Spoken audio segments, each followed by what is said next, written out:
یہ عید سے پہلے میری والدہ صاحبہ کا انتقال ہوا، کچھ مہمان تعزیے کے لیے تشریف لائے، ان میں جنرل ضیاء الحق مرحوم کے بھانجے حافظ عبدالرؤوف صاحب دم برکات اللہ علیہ، بڑی عمر کے بزرگ ہیں، تقریباً کوئی 75-80 سال قریب ان کی عمر، لیکن ابھی قرآن پاک کے بڑے پکے حافظ، ابھی تک رمضان میں قرآن پاک سناتے ہیں، تو ختم قرآن کے موقع پر مجھے کچھ سالوں سے وہ بلا لیتے ہیں کہ چلو آپ آ جائے کریں، کوئی ٹوٹی پھوٹی کوئی بات خیر کی کہہ لیا کریں۔ انہوں نے اپنے والد صاحب کا واقعہ سنایا، کہنے لگے کہ میرے والد صاحب ایک کالج میں پرنسپل تھے، لیکن تھے بڑے اللہ والے، اللہ تعالیٰ کے نیک بندے ہر جگہ ہوتے ہیں۔ ہاں، حکیم الامت حضرت تھانوی رحمۃ اللہ علیہ فرمانے لگے کہ انگریزی پڑھو لیکن غالب ہو کر پڑھو، مغلوب ہو کر نہیں، انگریزی ماحول کا اثر نہ لو۔ الحمدللہ، اللہ تعالیٰ اپنی مہربانی فرمائے، اللہ اپنی بارگاہ مقبول فرمائے۔ الحمدللہ، اللہ تعالیٰ اپنی بار تو سنانے لگے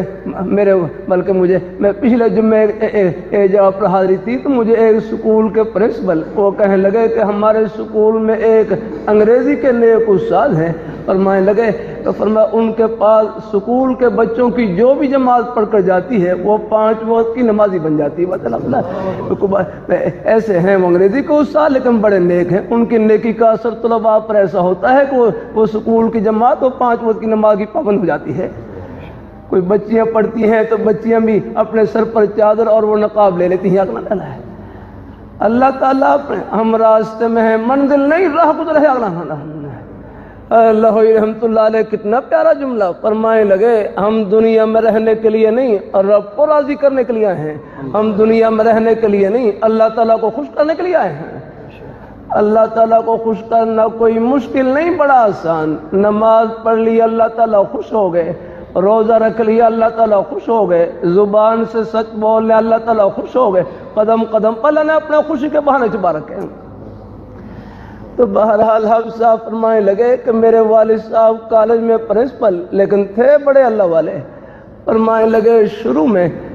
ایسا تھا کہ وہ میری والدہ صاحبہ یعنی اپنی گھر والی کے ہاتھ کا پکا ہوا کھانا کھا لیتے لیکن اپنی والدہ کے ہاتھ کا پکا ہوا کھانا نہیں کھاتے تھے۔ شروع میں کچھ دن ایسے گزرے تو ایک مرتبہ والدہ صاحبہ نے ناراض ہو کر کہا، حافظ صاحب نے جو الفاظ مجھے بتلایا وہی نقل کر رہا ہوں۔ ایک مرتبہ والدہ صاحبہ ناراض ہو کر کہنے لگی کہ تم رندا پکیا ہوا کھانا کھا لینا ہے، ماں دے ہاتھ کا پکیا ہوا نہیں کھانا کہ آپ گھر والی کے ہاتھ کا پکا ہوا کھانا کھا لیتے ہیں، میں ماں ہوں میرے ہاتھ کا پکا ہوا کھانا نہیں کھاتے ہوں۔ پھر والد صاحب کے دل میں جو بات تھی وہ عرض کر دی، عرض کرنے لگے کہ اماں جی بات دراصل یہ ہے کہ میرے والد صاحب پیشے کے لحاظ سے وکیل ہیں تو مجھے ان کی کمائی میں کچھ شبہ سا رہتا ہے، تو چونکہ آپ کا کھانا ان کی کمائی سے ہوتا ہے اس لیے میں احتیاطاً نہیں کھاتا، اور میری گھر والی چونکہ وہ میری کمائی سے پکاتی ہے تو میں اپنی گھر والی کا ہاتھ کا پکا ہوا کھانا کھا لیتا ہوں۔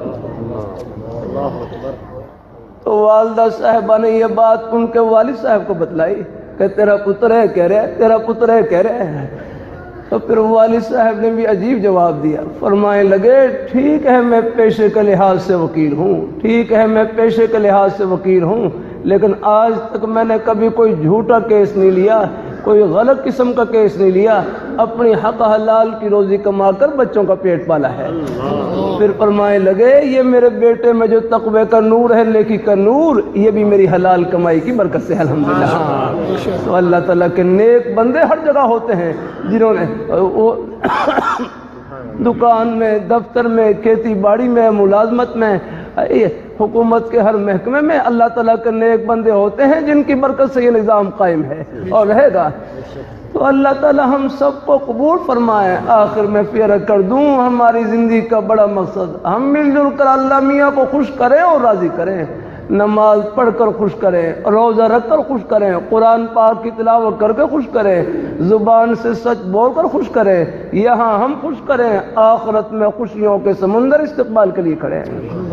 اللہ تعالیٰ سب کو نصیب فرمائے، اللہ اپنی بارگاہ میں قبول فرمائے، آمین آمین۔